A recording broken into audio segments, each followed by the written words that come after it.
I'm going to start actually with a story that I think is an event that was very key in causing some of the things that have happened in recent years, especially in the last decade, the last 5 years, especially in the last year, and actually especially in the last week. Things are just happening at an accelerating pace in the Church of Scientology.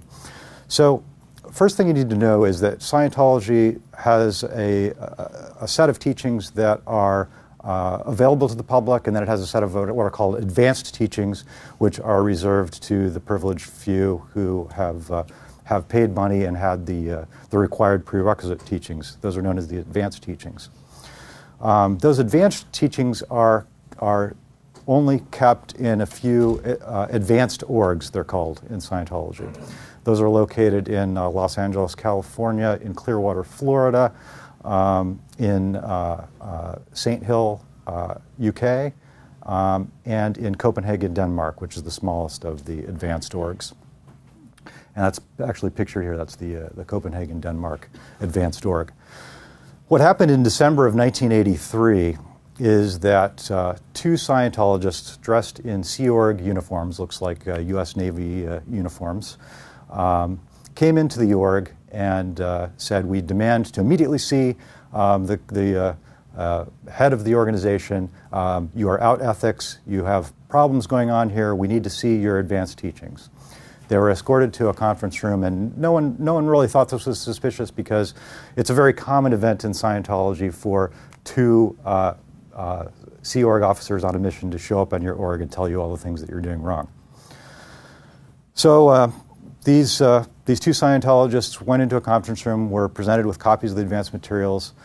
They looked through them.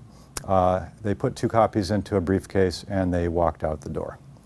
And you can probably guess the punchline to the story of the 2 Scientologists walking into the advanced org.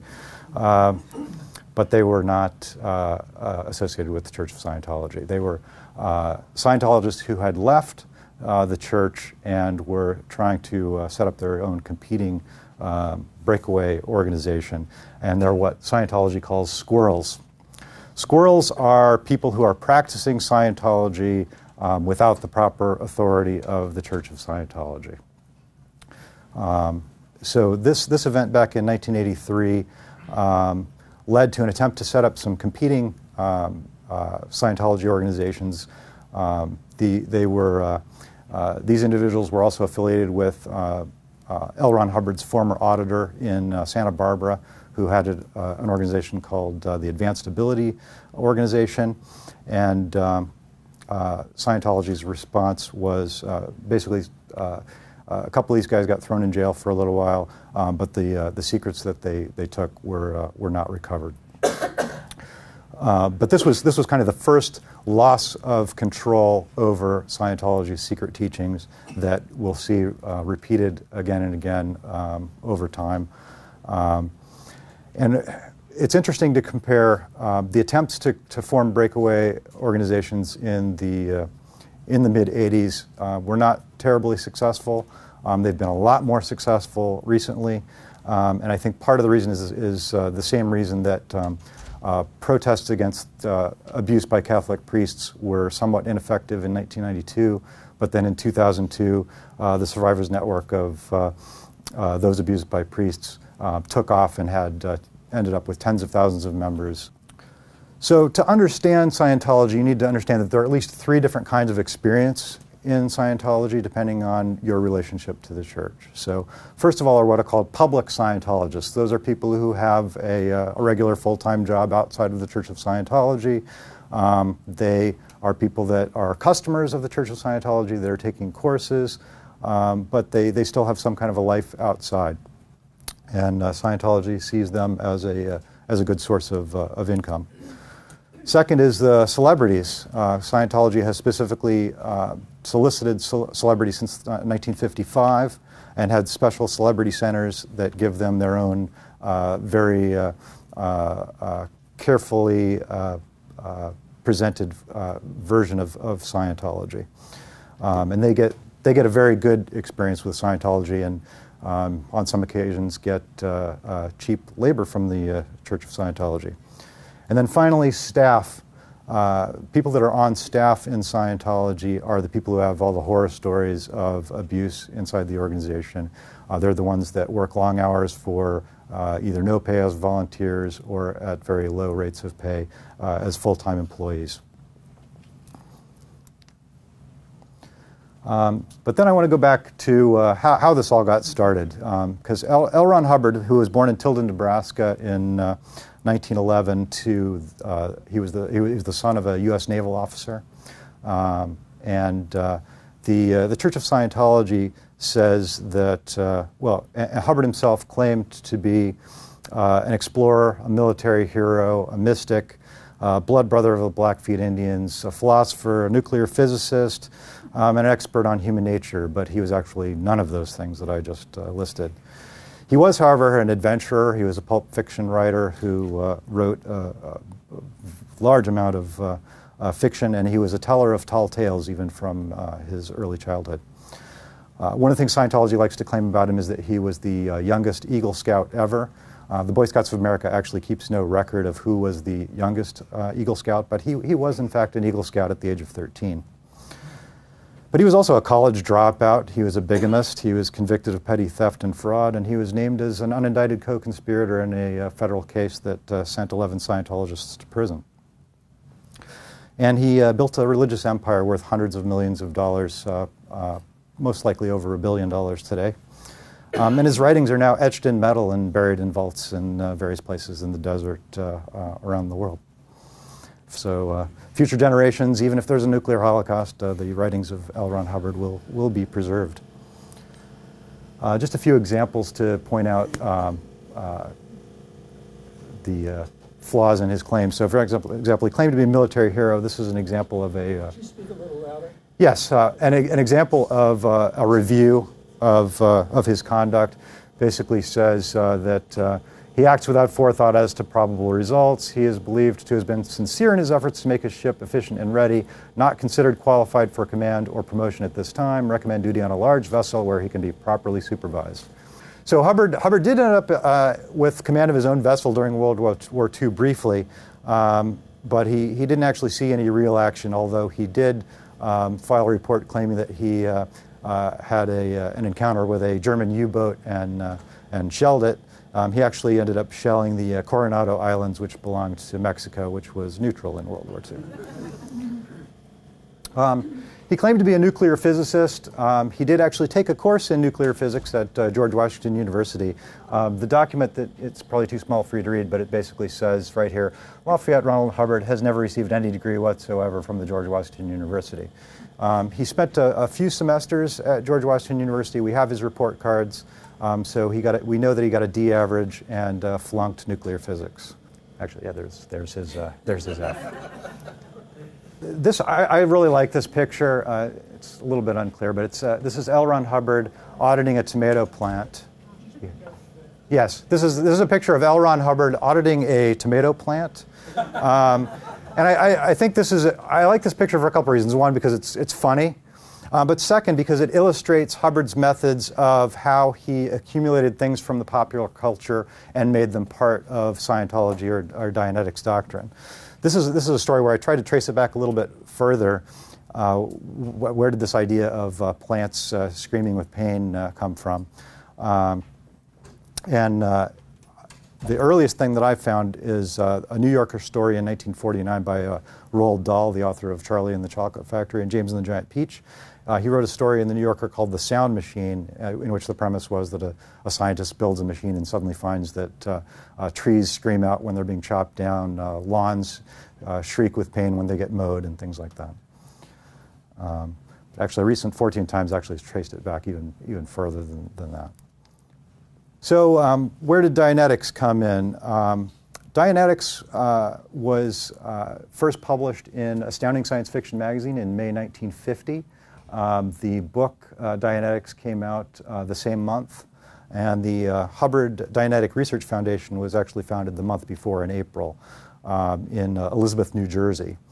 But Hubbard, well, let's see, the principles of Dianetics, and Dianetics basically means through the mind. Hubbard claimed that Dianetics was the new science of mental health that would be a replacement for other forms of psychological therapy. And he initially gave credit to other people for aspects of what he claimed, and there are all sorts of things that he pulled from popular culture. So he took things from Norman Vincent Peale's Power of Positive Thinking, from Alfred Korzybski's 1933 book, Science and Sanity, and from Aleister Crowley.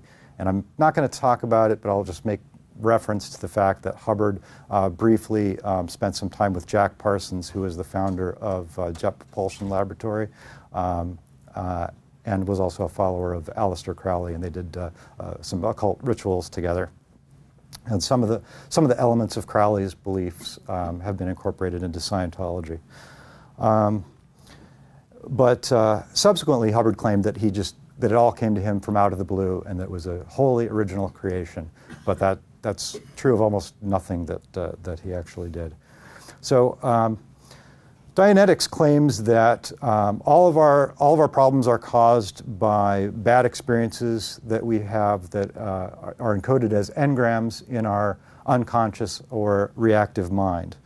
And the goal of Dianetics is to identify those engrams through a process of auditing, which just you and a friend with a copy of the book Dianetics can do. So by reliving some of these experiences and then eliminating the bad experiences, you can eliminate the engrams, eliminate your reactive mind entirely, and become what's called a clear. The state of clear is someone whose mind is now just their rational, analytic mind, and their unconscious, reactive mind has been dissolved. So the Hubbard Dianetic Research Foundation was founded in April 1950, but Hubbard liked to spend money faster than he was bringing it in. So by February of 1952, less than 2 years later, the organization was bankrupt. And the board of directors, over Hubbard's objections, filed for bankruptcy. The assets of the organization were purchased by a member of the board, Don Purcell, who was a real estate magnate in Wichita, Kansas. So in just 2 short years, Hubbard had created Dianetics, had a best-selling book about it, and then lost the intellectual property to a former partner. So in May of 1952, Hubbard moved to Phoenix, Arizona, and decided to start over again. So he lived in this house, which is currently a museum owned by the Church of Scientology near their new Ideal Org. So here in Phoenix, Hubbard created Scientology, which basically incorporated Dianetics, but also took it a step further. So Scientology takes you from the step of clear, recognizes that you are a spiritual being called a thetan, and that but through Scientology and the things that Scientology courses do for you, you can achieve states of operating thetan. Which at present are operating thetan levels 1 through 8. But he didn't stay in Phoenix for very long. He moved on to Washington, D.C. in July of 1955, where the founding Church of Scientology is just off DuPont on 19th Street. It's called the Founding Church of Scientology because it was the first actual building purchased. It was actually the third corporation, with the 2 prior corporations being the Church of Scientology of California and of Arizona.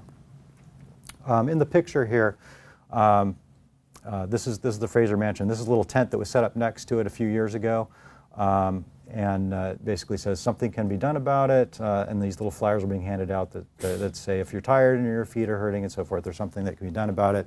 What you don't see mentioned is Scientology, but what they do, if you take them up on it, is what's called a touch assist, which has some resemblance to therapeutic touch. It basically involves a Scientologist taking their finger and pointing at you and saying various things. So does it hurt here, and so on, and then that's it. And assist complete, and then you get better. In 1959, Hubbard moved to England, where he bought the former home of the Maharaja of Jaipur, St. Hill Manor in East Sussex. Hubbard sometimes claimed that he won the estate in a poker game with the Maharaja, but that's not true. But he lived there from 1959 to 1967. That's where he did his tomato plant auditing. But in 1967, he had the itch to go out and do some exploring and adventuring. So in 1967, he bought a boat called the Enchanter and went off to the island of Las Palmas, which turns out to be a key location in Scientology. He ended up purchasing 2 more ships, the Avon River and the Royal Scotsman, which was renamed the Apollo. And on the ship, there were some jazz musicians that he worked with and put out this album here called Power of Source by the Apollo Stars. Not a very happy-looking crowd there. One interesting point here, that this woman here, her name is Annie Tidman, later known as Annie Broker, and she'll become important a little bit later. This is actually a 1974 jazz album that was recorded in a movie theater in Portugal, and it's widely regarded as absolutely awful. I've not tried listening to it, but it is available online. So this is a piece of Operating Thetan 3 in Hubbard's own handwriting, and this is an interesting document because this is something that Scientologists will regularly deny is part of Scientology. This is really Scientology's cosmology and story of what the upper levels in Scientology means, why you need to go beyond clear and do additional auditing, and basically the cause is, it sounds like science fiction, but it says the head of the Galactic Confederation, 76 planets around larger stars visible from here, founded 95 million years ago, very space opera, solved their overpopulation problem, 250 billion or so people per planet, by mass implanting. He, meaning the galactic overlord Xenu, caused people to be brought to Tigiak, also known as Earth, and put an H-bomb on the principal volcanoes, Incident 2. So basically what this says is that to solve the overpopulation problem, the evil galactic warlord Xenu put people onto space planes that looked exactly like DC-9s, flew them to Earth, dropped them in volcanoes in Hawaii and Las Palmas, blew them up with H-bombs, and the dead bodies of murdered space aliens then sort of filtered over the surface of the Earth and attached themselves to the other Thetans present. And what you find out at OT Level 3 is that your auditing is not only to deal with your own engrams, it's to deal with the engrams of the murdered space aliens that are attached to you, known as body Thetans. So for some reason, Scientology doesn't want you to know this until you've already gone through all the steps to clear and OT 1 and 2 and paid lots of money and have sufficient cognitive dissonance that you can't admit that you were duped by such a thing. Yeah, this is an example of denial. This is an interaction between Kurt Loder and Lisa Goodman, who was the media PR person for the Church of Scientology in 1995 on an MTV special on cults. So Loder says, I understand there's a galactic overlord Xenu. Is there a whole staff of characters, or is that not true? And her response is basically, I don't really know what you mean. I don't know what you're talking about. When John Sweeney of the BBC did a show on Panorama called Scientology and Me in 2007, he got similar denials from Tommy Davis, Kirstie Alley, Ann Archer, and Juliette Lewis. They all said, I have no idea what you're talking about, never heard of Xenu. But every person I just named, with the exception of Tommy Davis, had already been through this, so they knew that this story was true. And there seems to be, ex-Scientologists are much more willing to talk about it and admit that, yes, this is real, but current Scientologists will almost universally deny it and say that they just don't even want to talk about it. Part of the reason is that it's Scientology doctrine that if you are exposed to that story without the proper preparations, which I assume is true of most of the people in the audience, you can catch pneumonia and die. And I am sorry to have exposed you to that. After a number of years at sea and going from port to port, being kicked out of country after country, Hubbard decided it was time to go ashore again, and he did that by having some shell companies purchase expensive pieces of property in Clearwater, Florida, downtown Clearwater, starting with the Fort Harrison Hotel, which is pictured on the left. These are a couple of people in Sea Org uniforms walking around. The building on the right here is across the street from the Fort Harrison Hotel. It's what's known as the Superpower Building. Scientology has been building it for the better part of a decade. It's still not open to the public. They've spent at least $24 million on it so far, and they've raised over $140 million to build it. And it's a place where Scientologists will be able to pay $1,000 an hour for experiences with strange contraptions like an oiliness table, a smell wall, and a pain table, which doesn't sound like fun. Scientology also acquired a number of properties in Los Angeles at about this time, and actually a little bit earlier. This is the Celebrity Center in Hollywood. Former hotel built in the 1920s for celebrities, and it's still for celebrities, but now for Scientology celebrities. And I have to give Scientology credit for actually saving this building. This building was slated for demolition in the late 60s, early 70s. Scientology bought it for $1.5 million in 1973 when it was slated for demolition. It's now worth $75 million today. This is a building known as Big Blue or Pac Base. It's a former Cedars of Lebanon hospital in Los Angeles, also known as the Complex. Many of the Sea Org staff live in this building. It's also the home of Scientology's IT organization. And this was the third of at least 5 or 6 large properties that Scientology has purchased in the Hollywood area. Most of these buildings are exempt or partially exempt from property taxes. Just for reference, the sign here, those letters are 16 feet high with LEDs, and just that sign itself cost $500,000. A question often comes up about this cross. What's with the cross? In the 1960s, Hubbard was having battles over tax exemption, and sent out a policy letter that said we need to basically adopt some trappings of religion, including priests' collars, and there must be a cross in every org.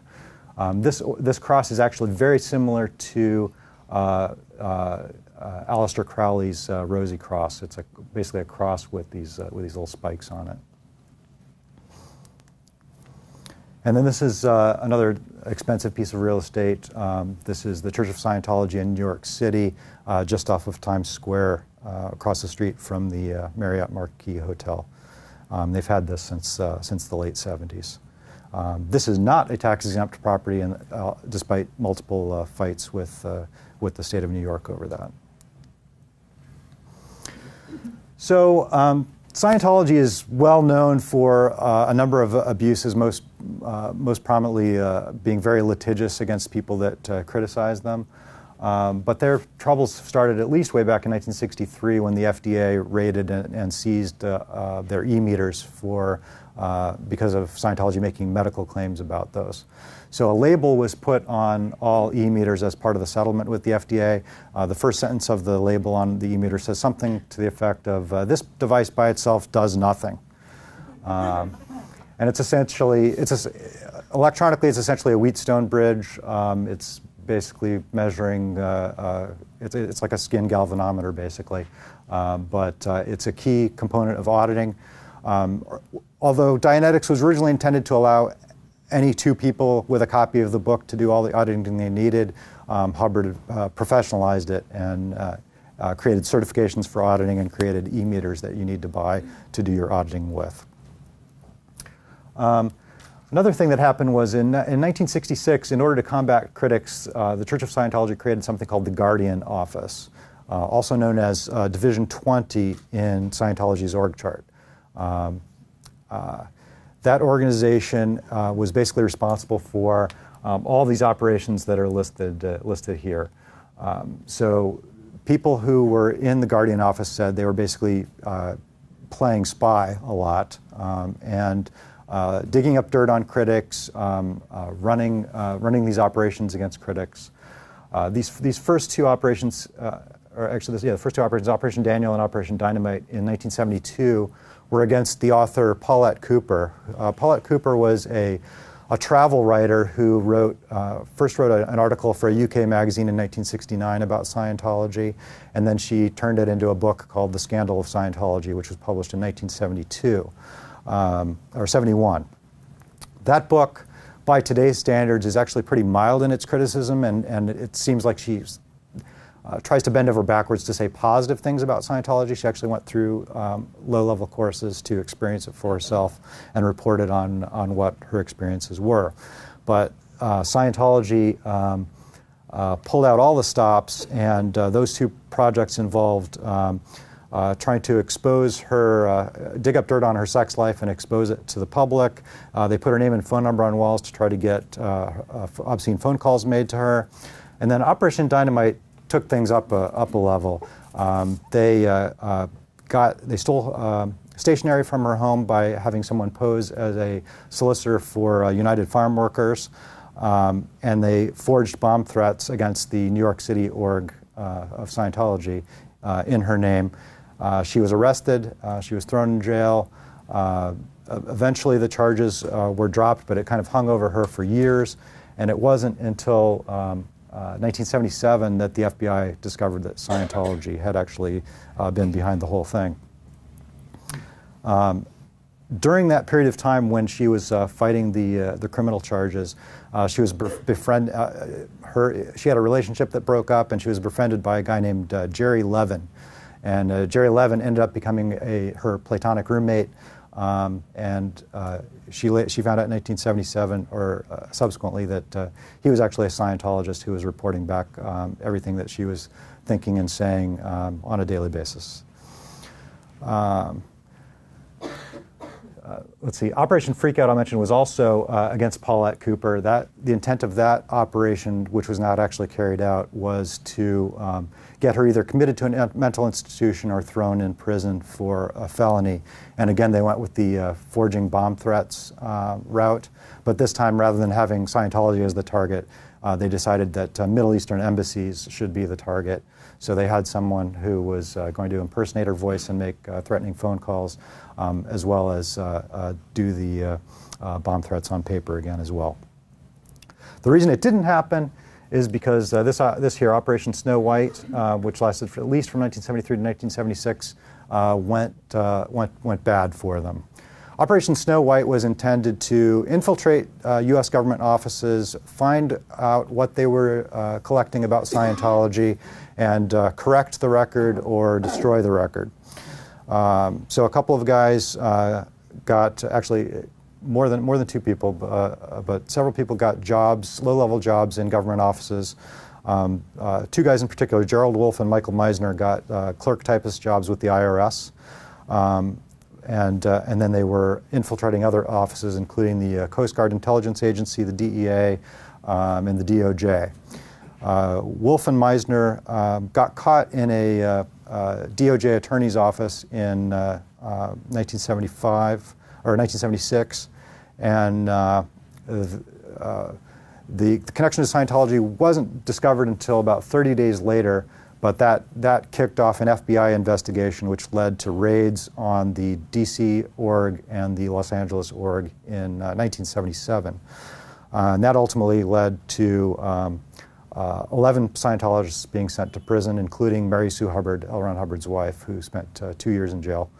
Hubbard himself, along with attorney Kendrick Moxon, were named as unindicted co-conspirators, who were not actually prosecuted as part of the settlement. But when this all went down, Hubbard basically went into hiding and stayed in hiding for the rest of his life. Couple more on here. Operation Speedy Gonzales was directed at the mayor of Clearwater, Florida, an attempt to set him up with a staged hit-and-run accident, which didn't work. And then Operation Humanist Humiliation, I include that one because that was actually targeted at the Committee for the Scientific Investigation of Claims of the Paranormal, now known as the Committee for Skeptical Inquiry. The purpose of that operation, which I don't know if anything was actually done, but the purpose was to try to make people believe that PsyCop was a CIA front group.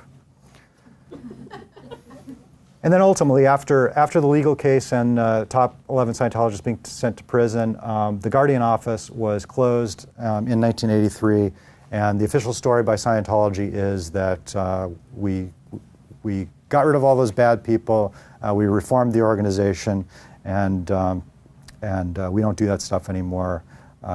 We're a very highly ethical organization. But when the Guardian office was closed down, something else was created called the Office of Special Affairs.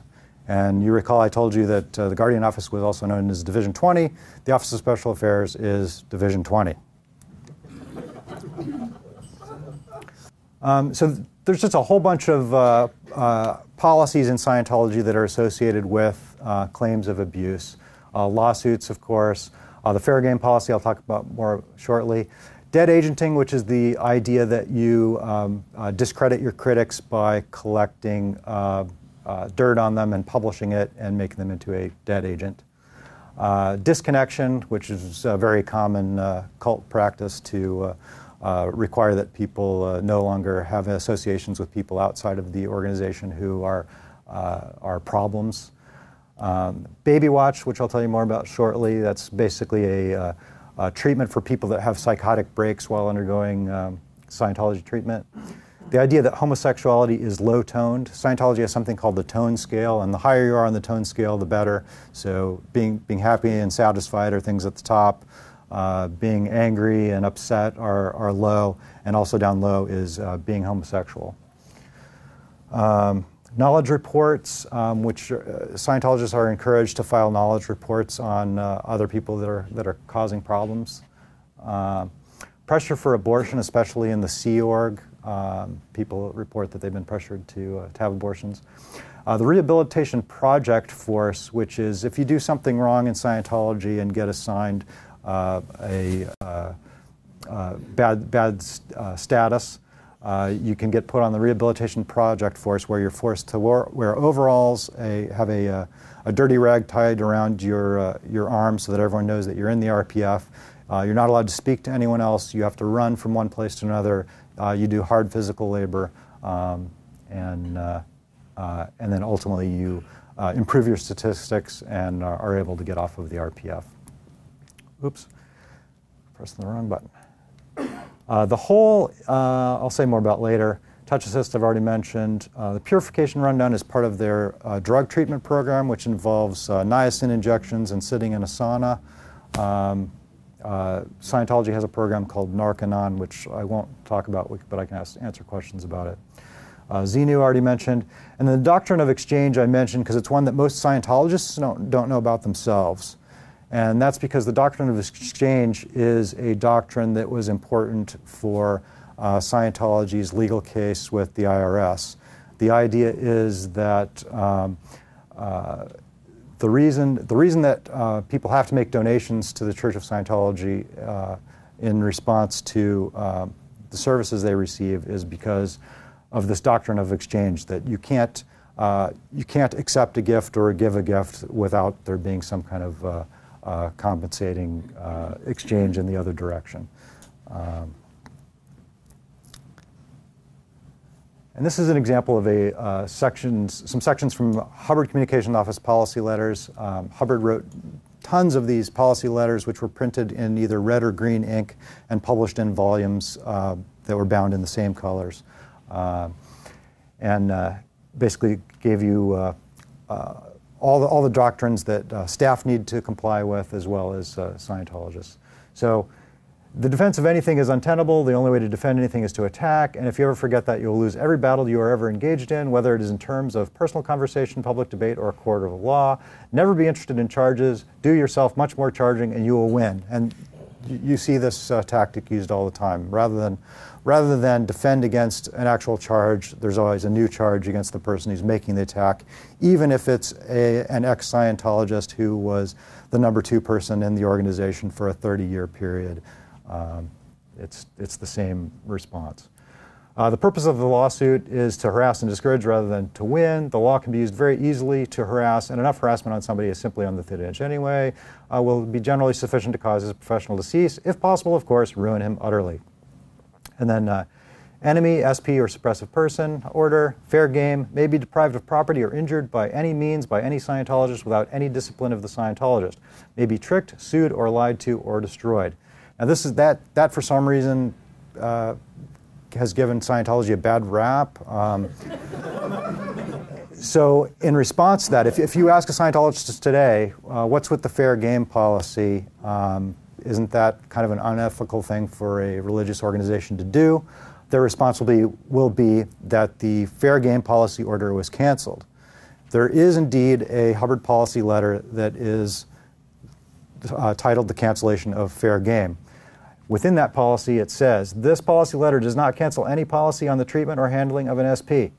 So really, it's another case of let's change the name and just forget that existed, but policy is still in effect.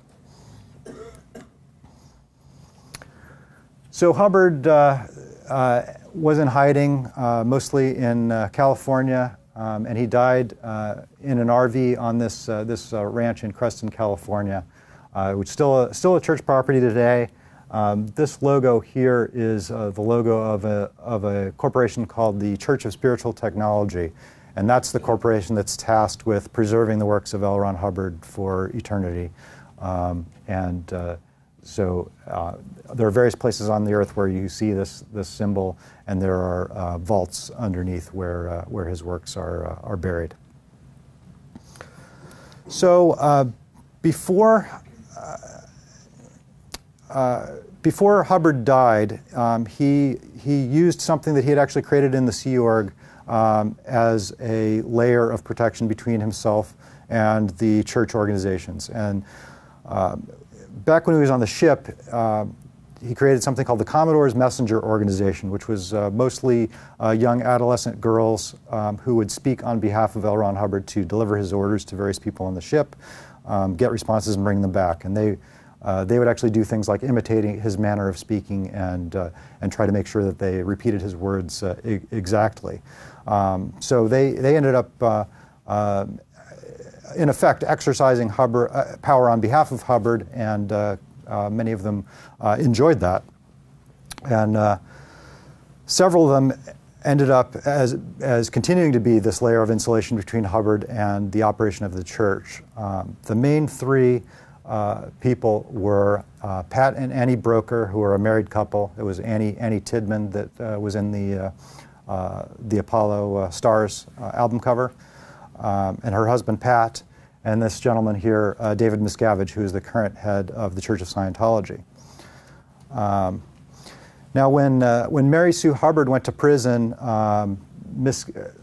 Miscavige essentially pushed her out at that point, or actually before she went to jail. And he slowly was accumulating power within the organization, really going back at least to 1979, when he created something called the Watchdog Committee, which was a response to the arrests and the criminal cases. The Watchdog Committee was supposed to be a reform organization to clean up Scientology, get rid of those guardian's office people, and take control. And Miscavige really was the key player in the Watchdog Committee. In 1982, there was an event. Actually, let me come to that in a moment. So Pat and Annie Broker were spending their time with Hubbard, so they were really taking care of Hubbard, and they had all of Hubbard's documents when he died. Miscavige was taking care of the organization on the organization side and was making preparations for seizing power. But after Hubbard died, there was a big event where all Scientologists were invited to come to the Hollywood Palladium, and Miscavige was the master of ceremonies. And at that event, he announced that L. Ron Hubbard has dropped the body to pursue his next set of studies in a more unrestrained environment with his Thetan flying free. And at that event, Patent broker were elevated to the position called loyal officer, which the implication to most people there was, oh, patent broker are the successors for control of the Scientology organization. But Miscavige had other plans, and he ended up basically taking control of the organization and ousting them. And the way that he got control of Hubbard's papers was that he set up a meeting with the brokers in Washington, D.C. They flew out. He had 20 people that were back at the ranch in California, and they phoned the ranch caretaker and said, the FBI is going to be raiding the ranch within 2 hours. If we don't get Hubbard's documents out now, they may be lost forever. And so the caretaker said, okay, take them. And Miscavige got control of the documents. We know now that starting in 1988, Patent broker were followed full-time by private investigators hired by the Church of Scientology. There were only 2 people in the Church of Scientology who knew about it, David Miscavige and the number 2, Marty Rathbun. But these private investigators were being paid $500,000 a year by Scientology to keep tabs on the brokers and make sure they didn't do anything to try to interfere with Scientology. The main reason we know about those payments is because Scientology stopped making those payments in the summer of last year, and the private investigators filed a breach of contract lawsuit in Texas against Scientology. All right. So another important thing is that in Scientology there are orgs, which are sort of the corporate stores, and missions, which are the franchises. Missions can deliver lower-level courses, and orgs, if they're advanced orgs, can deliver the high-level courses. Some of these missions were incredibly successful, including the Santa Barbara mission that I mentioned earlier. That was David Mayo's organization. In 1982, Miscavige saw how much money they were making, and he unilaterally imposed a new contract on the mission holders that said, you're going to have to start delivering a higher percentage of your revenue to the Church of Scientology if you want to continue delivering your teachings. So that prompted a number of people to say, well, screw you, we're going to go off and create our own thing independently of the church, which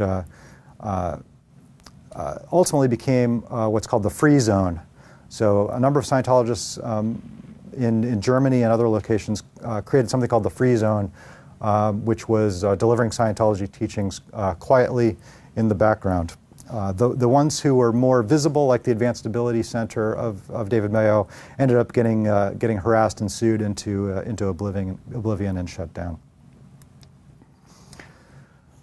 This is actually a Google Maps picture of Gilman Hot Springs, California, which is Scientology's international headquarters, also known as Gold Base. And this is where the hole is that I mentioned earlier. This is where videotapes, tapes, DVDs, and so forth are produced. It's where the senior officers in the Sea Org live. It's where David Miscavige lives. And there are some very interesting stories that have come out about people who have escaped from here. It is, although it's a public highway that runs down the middle, there are fences with razor wire on both sides. There are guard stations with armed guards, and things are fairly well controlled, and you need a pass to get out. The Hole is a location where a number of senior executives in the church have said that they were kept in this office building. Actually, the next picture. Yeah, this is the Hole. It was a set of offices. It's really sort of two double-wide trailers. Bars were put on the doors and windows at one point briefly, but some executives report being kept there as long as 5 years on a 24/7 basis. Mike Rinder, who is another number 2, head of the Office of Special Affairs, estimates that he spent 2 years in this building between 2006 and 2007. There was an expose on what was going on here in the Tampa Bay Times in 2009, after which apparently conditions were improved and no one was forced to stay overnight there any longer. 1991 probably marks in hindsight, probably marks the peak of Scientology's size and power. And this article came out in May of 1991 by Richard Behar, Scientology, The Cult of Greed, which led to a decade-long lawsuit by the Church of Scientology against Time Magazine. Time Magazine was ultimately entirely successful and on all counts. But this was a second big hit in 2 years. The prior one in 1990 was a five-year investigation by two investigative reporters for the Los Angeles Times, Joel Sapel and Robert Welkos, called The Scientology Story, that was published over a 6-day period in 1990. This 1991 story, one of the interesting things about it is that the Scientology secrets showed up in a case that's related to the magazine story. So there was an ex-Scientologist by the name of Steve Fishman, not a particularly reliable source, but he had a lawsuit against Scientology, or he was being sued by Scientology, and one of the things he did to defend himself was he took these Scientology secrets and entered them into evidence in his case. What Scientology did to keep those court documents from being made public is they had a Scientologist show up at the court building every morning, be the person first in line to check those documents out, keep them checked out from the court all day long, and then check them back in at the end of the day. And that was successful for almost 2 years until the Washington Post got a hold of them and published some excerpts in 1995, at which time the court agreed to seal the remaining documents. But another thing that happened in 1991 was a news group on Usenet was created called Alt Religion Scientology. The alt news groups were alt means alternative. There were sort of mainstream news groups that were often controlled and moderated. And then there were these alt news groups which were kind of a free-for-all. And the first three created were called alt.sex, alt.drugs, and alt.rock'n'roll, with alt.religion Scientology following a few years later. It was actually created as a joke by a graduate student named Scott Gehring.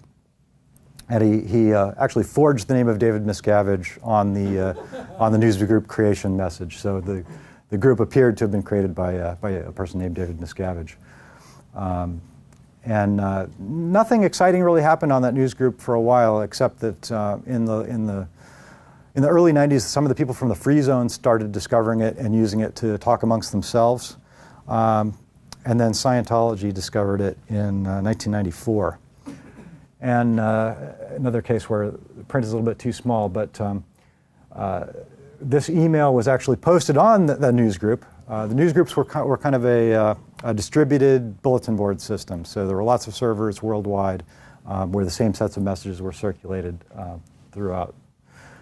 But this memo is a briefing to all Scientologists on the internet. And it basically says, as you know, there's been quite a bit of false and derogatory information going out over the internet by a few detractors and squirrels, etc. The church has fired up a project to collect all this information, and we've been in common with some of you already. We have a plan of action that we're taking to out-create the Entheta. Entheta is basically bad stuff about Scientology. On these news groups, Alt Religion Scientology and Alt Clearing Technology, that news group was another free zone news group. And get positive information to the general public. Basically, as a group, we will no longer put up with our religion being criticized, harassed, and denigrated on the internet. If you can imagine 40 to 50 Scientologists posting on the internet every few days, we'll just run the SPs right off the system. It will be quite simple, actually. The internet doesn't work that way. Yeah, in fact, this was leaked, I think, within about 2 months. This was leaked and posted. But Scientology started sending people out to visit some of the more prominent critics who were ex-Scientologists. and basically warning them that they were in legal danger and they needed to get right with Scientology. They also, as part of their plans, they distributed some kits to Scientologists in good standing for use with the internet. And these kits were designed to help the Scientologists create pro-Scientology web pages to counteract anti-Scientology web pages. But they also included a piece of filtering software, which was a version of Net Nanny, I believe. But that filtering software was designed to block access to anything critical of Scientology. And one of the things that I'm most proud of in my life is that my name was on the list of things that Scientologists weren't allowed to access on the internet. And actually, this was shortly before this is when I first started getting into this stuff, and it was more out of a civil liberties, let's defend the internet was really my primary motivator here. So Scientology actually took steps to try to delete the news group, to try to delete postings by critics. But then the Scientology secrets started getting posted anonymously to the news group. And a couple of ex-Scientologists started commenting on those secrets to explain what all this stuff meant. And that led to Scientology raiding the homes, first of Dennis Ehrlich, who was an ex-Scientologist, OT8, out of Glendale, California. They raided his home basically using the copyright and trade secret statutes. So essentially the same kind of thing that would be used in an anti-piracy raid on a pirate video operation. But they came in, they took his computers, his hard drives, his floppy drives, physical documents that mentioned Scientology, and so forth. Subsequently, the same thing happened to Arnie Lerma in Virginia, just outside of D.C. The lawsuits in both cases named the individuals, they named the ISPs, and in the case of Lerma's case, also named the Washington Post and 2 reporters. So picketing began. Because Scientology was trying to suppress criticism on the internet, people started picketing their local churches of Scientology. And it was on a relatively small scale, but we did get some press here and there. That's me back a long time ago. And I don't know if you can read the sign, but it says "Stop the Cancel Poodle," which in hindsight was probably not the best way to get the general public excited about this. But the other side, I think, had something a little bit more generic. But we did get some press in the Scottsdale Tribune, and we also got private investigators coming after us. So this guy was the Church of Scientology's main private investigator. He was an ex-LAPD detective named Gene Ingram. He got kicked off the force for activity having to do with tipping off drug dealers and running a prostitution ring, for which he was never prosecuted for either of those things. But when he came to Phoenix, we found that he had warrants out for his arrest in Washington State and Tampa, Florida, both for some form of impersonation. The Tampa one was for impersonating a police officer. Washington was criminal impersonation. He also had a concealed weapon violation in Oklahoma. But the result of finding those warrants was that his private investigator license expired in Arizona, and he was unable to renew it. So other PIs had to be hired. So these guys, I think, came out of L.A. They showed up and were taking pictures of the people that were picketing, as well as pictures of license plates of cars in the parking lot. So we took their pictures and put them up on a web page. Didn't actually identify them.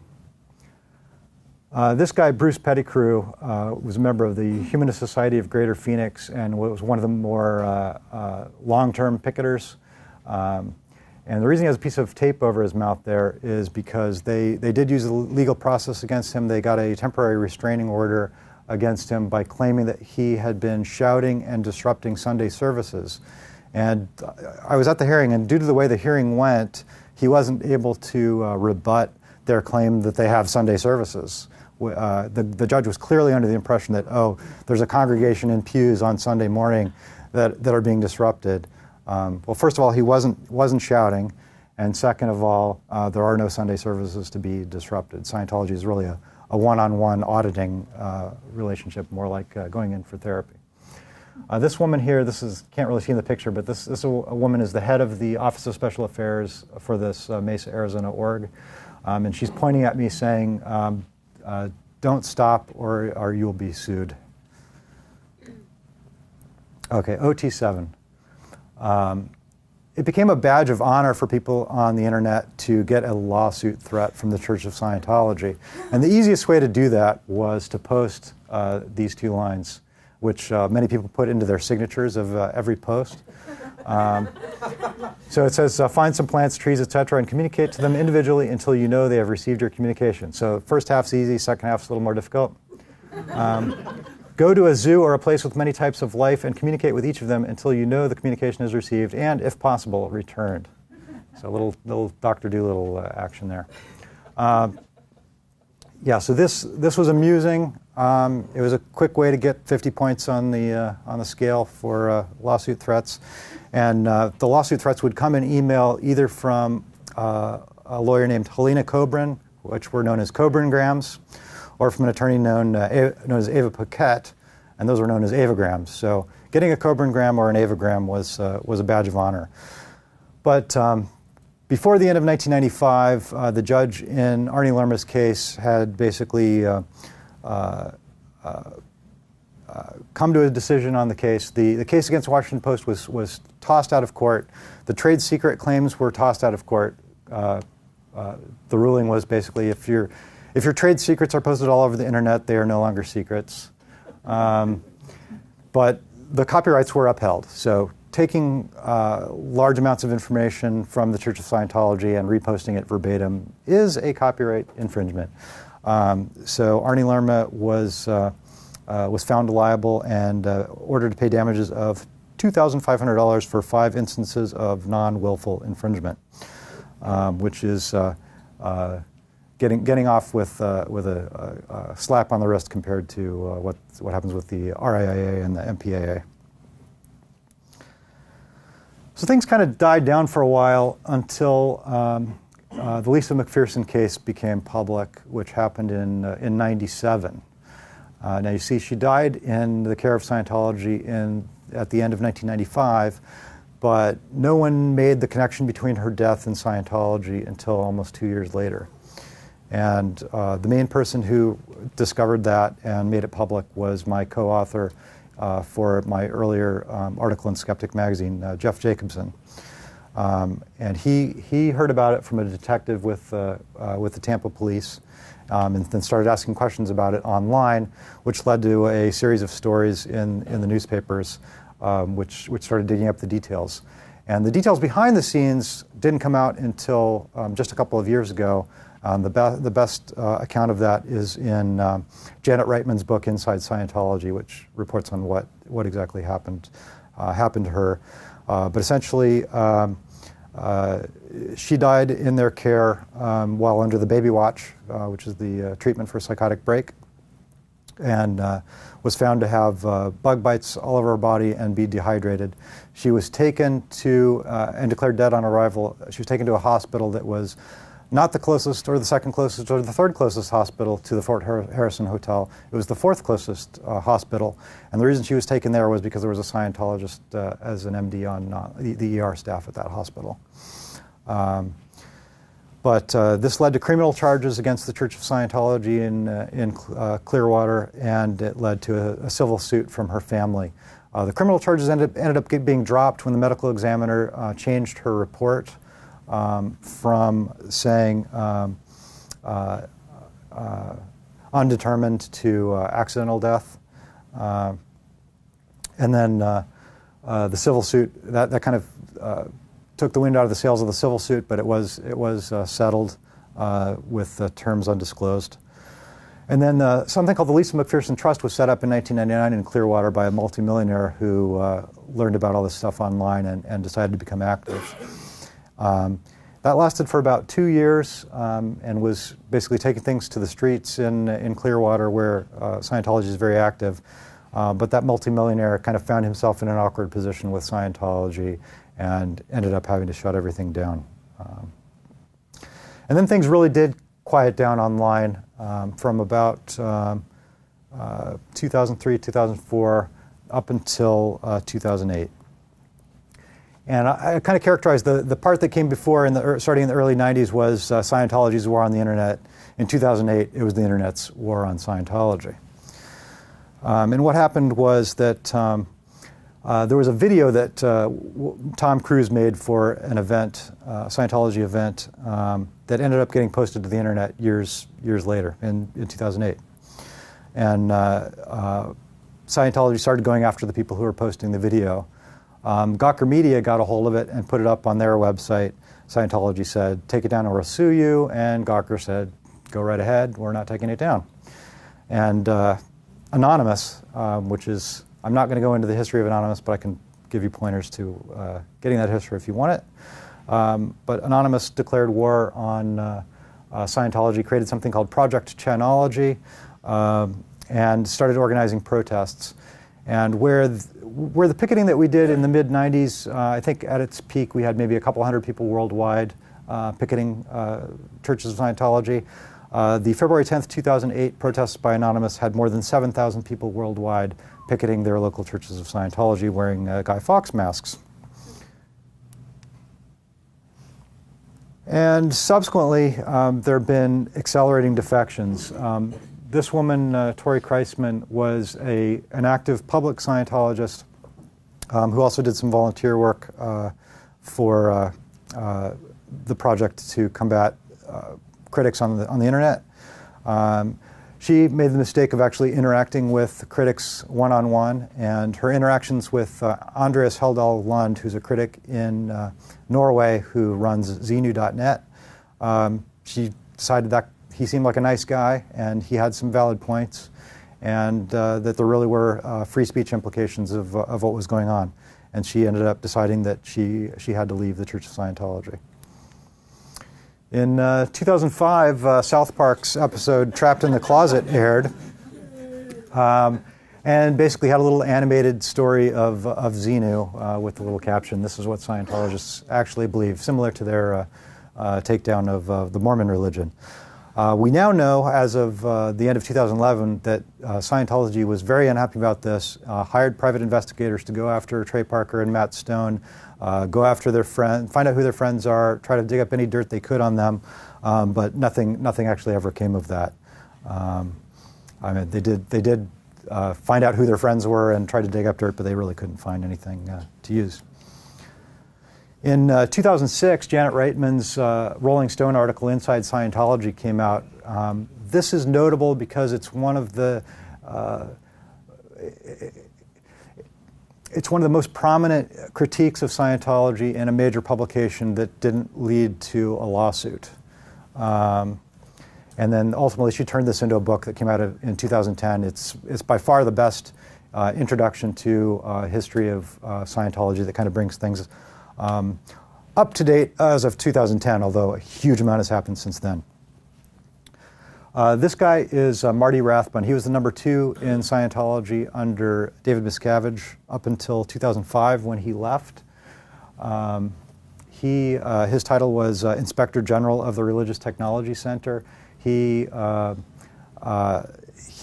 Tom Cruise's auditor. When Tom Cruise was drifting away from Scientology while he was married to Nicole Kidman, it was his job to get Tom Cruise back in the fold. And he's also a source of information on the private investigators that I mentioned earlier. And he's been speaking out since 2009. He came out with this book just late last year called The Scientology Reformation. He kind of thinks of himself as the Martin Luther of Scientology. So he still believes in Scientology doctrines and thinks that Hubbard is great, but doesn't like the organization. Joel Sapel, one of the authors of the 1990 Los Angeles Times stories, just did a story last month in Los Angeles Magazine looking back at what happened when he was investigating his piece and the kind of harassment that he was subject to back then. And kind of the cornerstone of this retrospective was that he had the chance to go interview Marty Rathbun, who was the guy on the other side back then. And he referred to Rathbun as a reluctant whistleblower, and it's a very fascinating story. You can really see the cognitive dissonance in there, as Rathbun doesn't want to take responsibility for some of the bad stuff that happened, and outright denies that some of the bad things happened. There are a number of cases of people back in the late 70s, early 80s, where critics had their pets die. A judge in a Scientology case, his dog was drowned. And Joel Sapel's dog just suddenly started having seizures and had apparently been poisoned and had to be put down. He's always suspected Scientology, but has never been able to prove it. And when he pressed Rathbun on it, Rathbun just denied it outright that Scientology would do anything like that. But then later on, he said things, well, maybe I wouldn't put it past him to do stuff like that. So very, very kind of mixed message from Rathbun on that one. Some other people who have departed recently. Jeff Hawkins was a Sea Org executive in charge of marketing for the Church of Scientology. It was his campaign in the 1980s with the exploding volcano television commercials that actually put Dianetics back on the bestseller lists.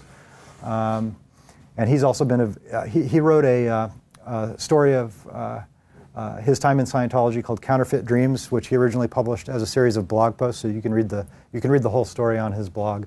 It's very well written. It's one of the better books by an ex-Scientologist that tells their story. He's also a good source of information about how big is the Church of Scientology really, how big was it when you were in charge of marketing. Amy Scobie worked in leadership at the Celebrity Center. She reported directly to David Miscavige and also worked at that INT base. She joined Scientology back in when she was 14 years old and left in 2005. She's also noteworthy because she's the niece of Dick Scobie, who was killed in the 1986 Challenger explosion. And she was actually unable to attend her uncle's funeral because of Scientology. And then this guy, Mike Rinder, during the time that all the online stuff was going on in the mid-90s, he was chief bad guy. He was head of the Office of Special Affairs, and he was also prominent in the media up until, actually you could see him in the 2007 Panorama BBC segment, Scientology and Me by John Sweeney. And he looks kind of thin on that when he appears in that program.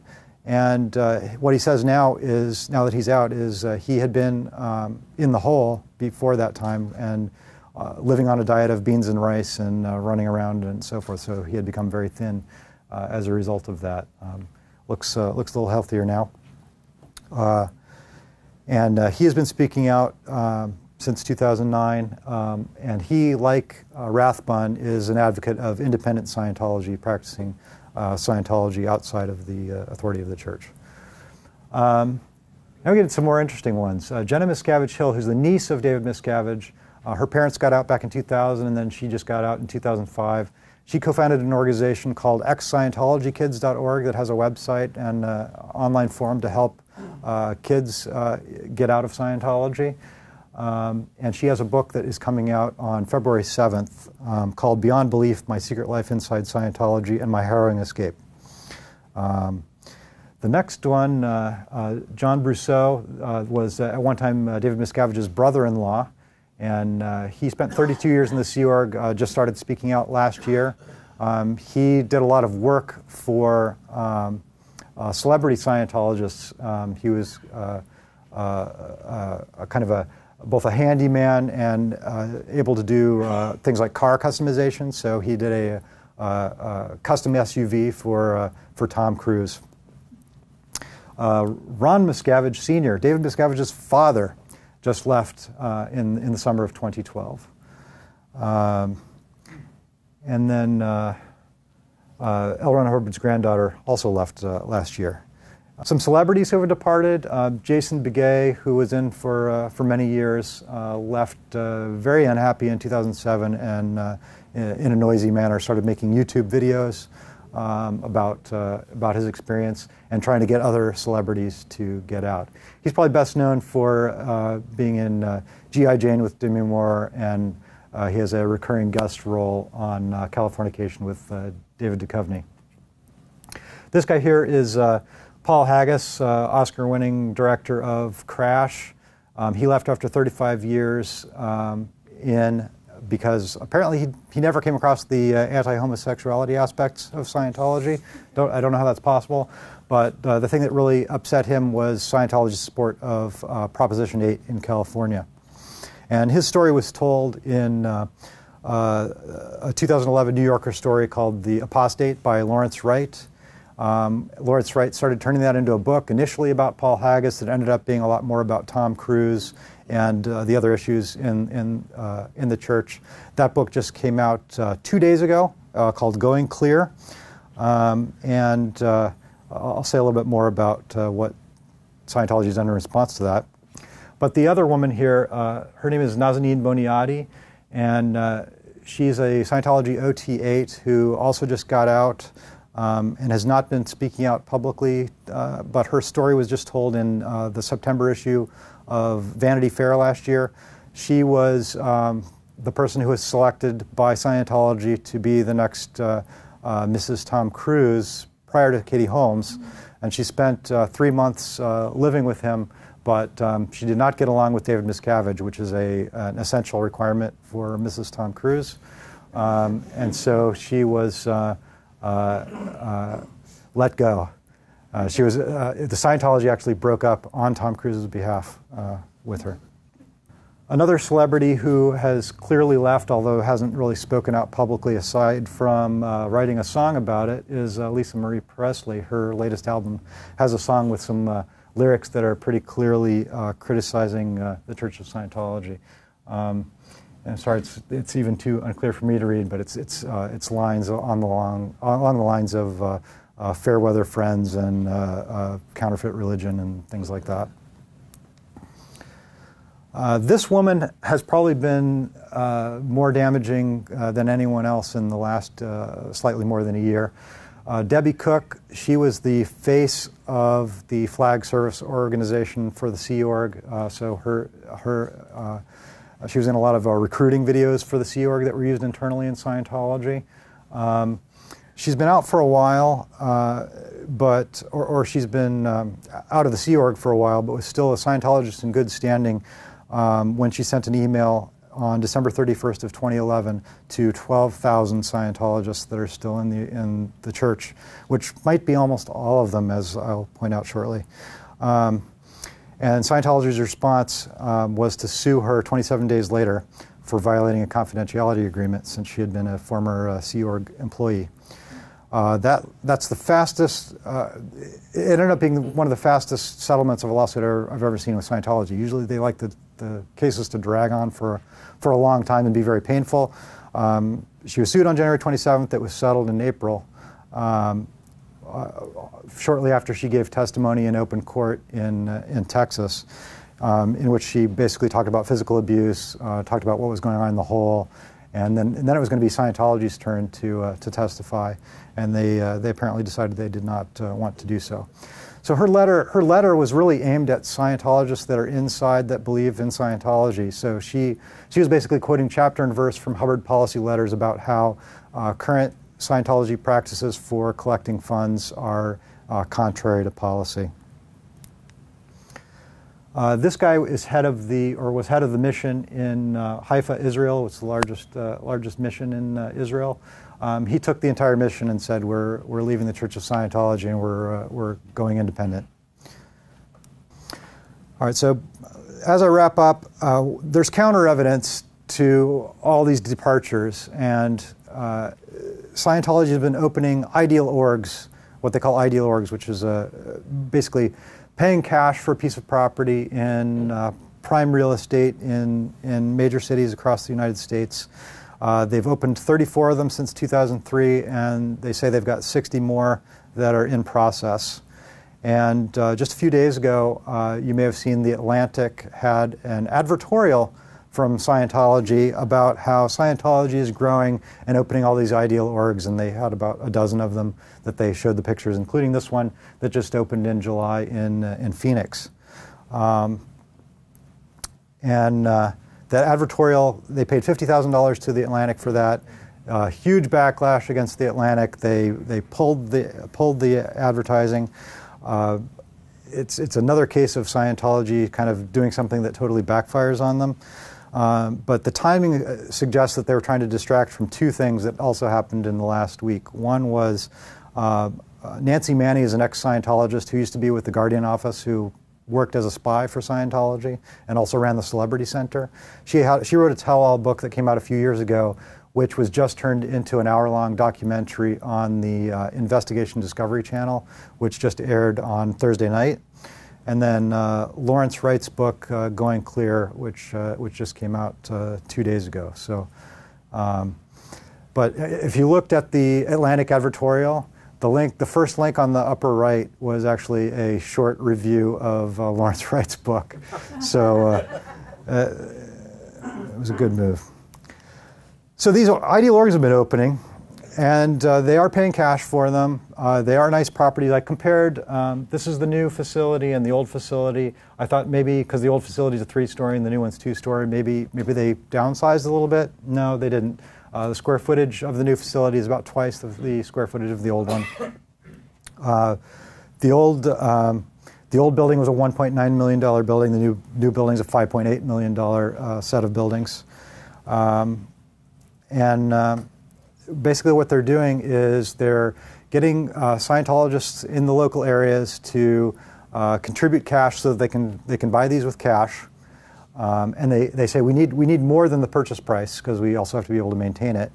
Once the building is bought, then they don't open it for a while. They say, oh, well, now we need more money for refurbishing it.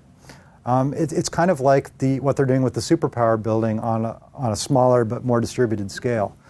So the Superpower building has been sitting there for close to a decade without opening, and they keep collecting more money, even though they've raised at least $140 million, some say over $200 million. For that building. They're basically just using it as a way to generate cash. So they're really collecting a lot more money than they need for each of these ideal orgs. And they're getting some pretty nice buildings. So this is St. Louis. It's a former Masonic temple. They also bought a former Masonic temple in Santa Ana, California. But once they buy these buildings, the title goes to Church of Scientology International, and the local org then has to pay rent to Scientology for the facility. And a lot of the critics are saying that the facilities are really unnecessary for the number of Scientologists that they have. So they've started calling them, instead of calling them ideal orgs, they're calling them idle morgues. So what evidence do we have about Scientology membership? Well, they've claimed for many years that there are 8 million Scientologists. That number has been essentially unchanged for a long time. But at one point, the guy who was president of Church of Scientology International, Heber Jensch, admitted that number counts everyone who has ever bought a book by L. Ron Hubbard. It includes anyone who has ever taken a free personality test at a Church of Scientology. It includes anyone who has ever asked for information about Scientology. And by the way, once you get on the mailing list, you do not get off the mailing list. So be warned about that. Some other evidence that we do have is that they used to report how many courses were completed by Scientologists. So in 1989, there were 11,000. By 97, it had dropped to slightly more than half that. And they don't report that anymore. They used to report how many new people became clear per year. In the 1980s, it was in the thousands. It ranged between 2,700 and 5,600. In the 90s, it ranged from 0 to 3,500. And the last time they reported them was in 1996, and there were only 224 in that year. And then the American Religious Identification Survey, which is a poll of religious self-identification in the United States. In 2001, the count for Scientologists was 55,000. In 2008, it was down to 25,000.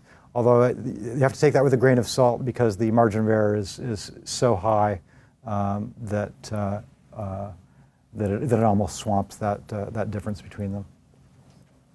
Jeff Hawkins, the marketing guy that I mentioned earlier, he estimates that the peak number of Scientologists was in 1991 and was somewhere between 40 and 50,000 worldwide. I've seen some estimates. I'm not sure how much credence to give them, but current estimates range from 12,000 to 20,000 worldwide, with possibly under 10,000 in the U.S. One estimate says about 6,000 people on staff globally, and about 3,000 non-staff outside the U.S. and 3,000 inside the U.S.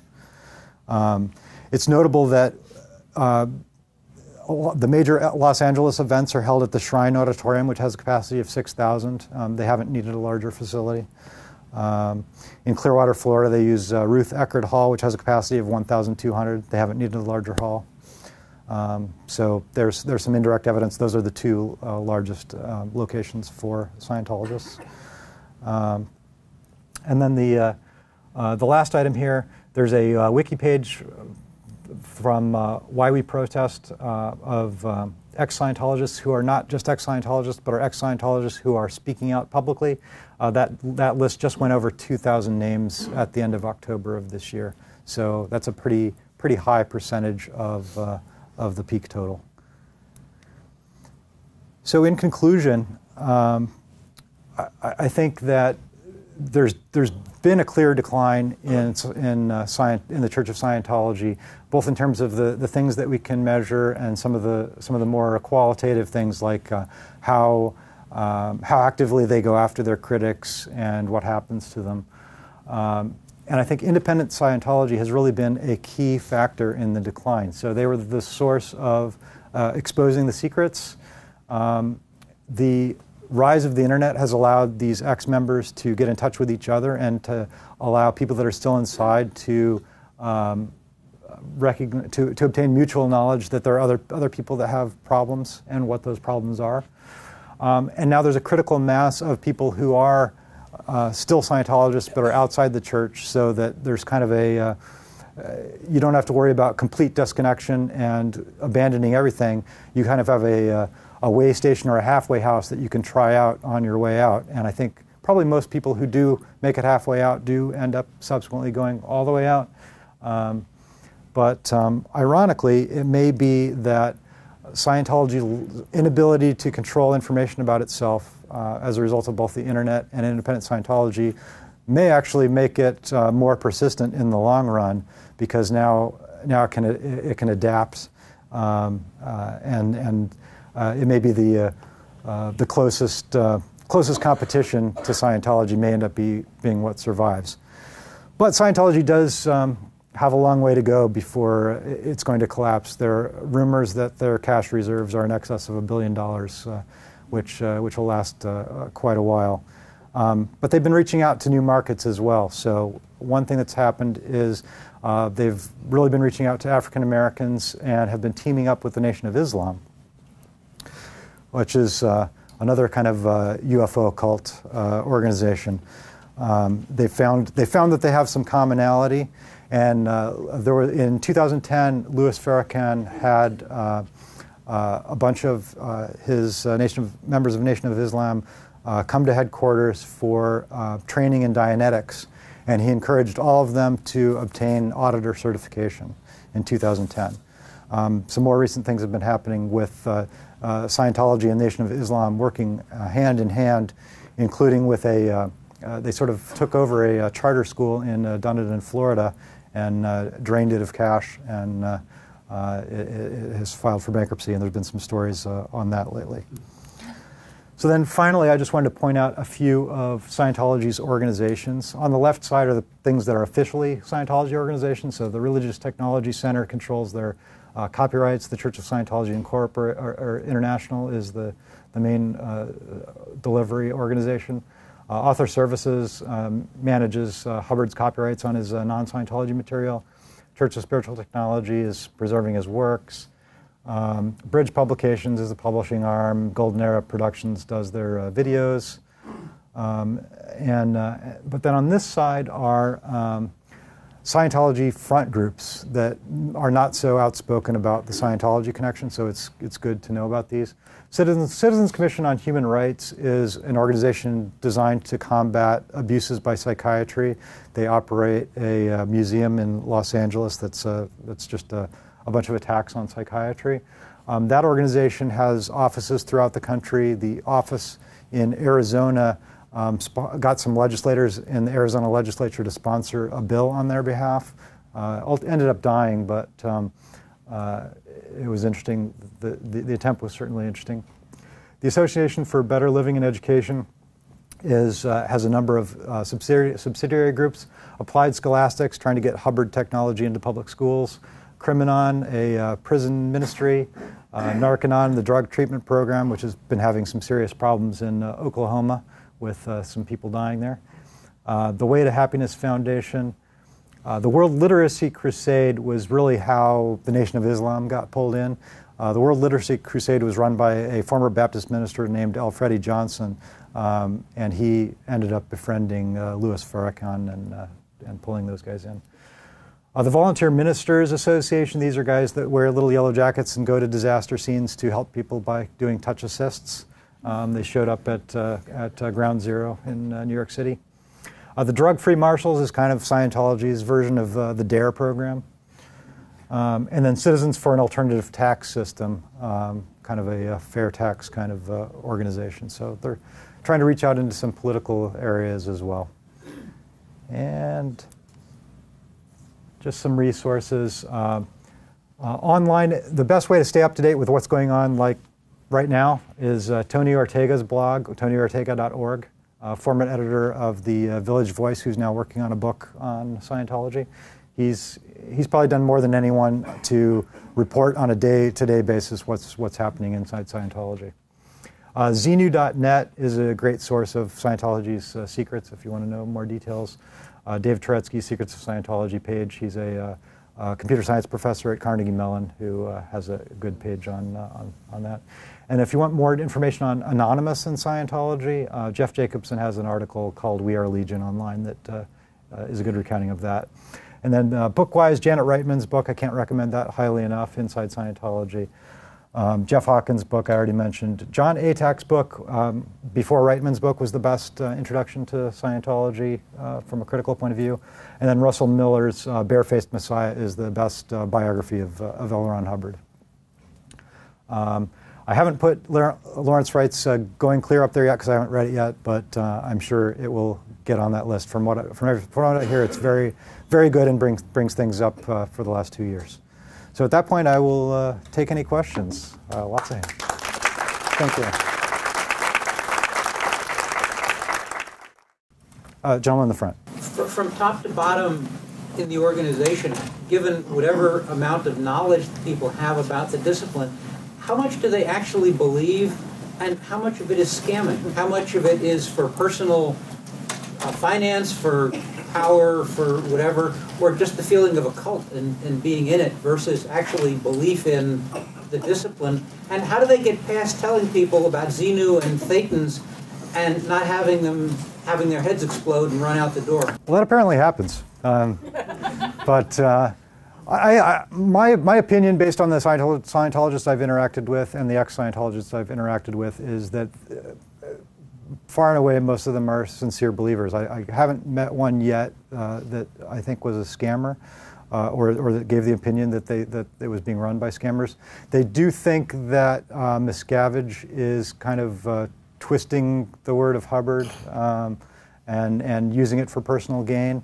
And certainly some of the things that he's done are pretty beyond the pale. So like the works of L. Ron Hubbard keep getting reissued every so often with corrections, and all Scientologists are expected to buy the full set of works again all over again.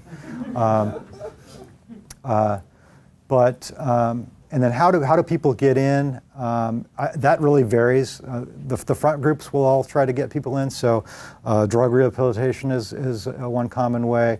The celebrity centers have actually helped up-and-comers in Hollywood make connections and become successful in their careers. So, and I think it's unquestionable that most of the people who are involved with Scientology and stay with it feel like they've gotten some kind of benefit out of it. Whether that's with the early courses are things like the communications course, how to communicate effectively with other people. So it's a little more commonsensical kind of stuff, and you don't. There are definitely a lot of Scientologists who get to clear and don't even get to the OT level, so they never see OT3. And as I mentioned before, you have to put a lot of time and money into it before you get to that level. What has been your direct encounters or indirect encounters with Scientology? I worked in the security organization of a national ISP when a lot of the stuff I talked about early on was going on, and some of the people who got sued ended up becoming customers of the ISP that I worked for. And we did receive a few Digital Millennium Copyright Act notices from the Church of Scientology. I picketed, as I mentioned, which was mainly, it was just personal on for civil liberties reasons. And as a result of that, the worst thing that Scientology has ever done to me, I've never been harassed, but I did get invited to lunch with the head of the Office of Special Affairs in Mesa, Arizona. I went to lunch, she bought. We had a good conversation, although the conversation went something like this: what can we do to get you to stop picketing the Church of Scientology? My answer was something to the effect of, stop trying to suppress criticism on the internet. And I kept picketing, and she was no longer in that position shortly thereafter. And then it became the woman who was pointing at me saying that we're going to sue you. So they went with more of a hard-ass approach. But in some of the picketing, I got a chance to interact with some Scientologists would come out of the orgs and talk to us if they were sufficiently high enough level. So I've talked to some OT7s and OT8s. And I've talked to a lot of more X's than people that are actively in. The last time I gave this talk in Phoenix, a gentleman showed up who just left last summer after more than 30 years in Scientology. He was with Hubbard on the ships in the 60s. He was a Sea Org executive for 17 years. And he was a friend of David Miscavige's father and got out at the same time he did. So it's very interesting, the level of people that are leaving these days and willing to talk about it. I was just wondering, you talked about a lot of events where people have sort of fought back in different ways or kind of exposed the organization in different ways. What do you think has had the biggest impact in making, either kind of bringing down Scientology somewhat or making it look less appealing to the public? Well, I think it's really two things, and it's the two things that were in my conclusion. So one is the internet and the fact that when the critics in the mid-'90s, who were all engaging in online criticism, they basically assembled all these things into web pages and preserved this information. So that essentially what happened was all this stuff got put together by people who are now the older folks online, and the new kids starting in 2008 rediscovered all that same old material and put the same material to new use. So I think that's one key aspect. Certainly the investigative reporting by the Los Angeles Times and the Washington Post and others, Time Magazine have done a lot to expose things and get them into broadcast media. Television has definitely been very effective. There's been a lot more on television in the last 5 years than previously. And I think there's a lot less fear by journalists and by the media of the Church of Scientology. So that and the fact that there's this kind of critical mass of independent Scientologists that are on the outside now, and they seem more like you expect a religion to behave rather than a cult. Yeah, I think we would have right now.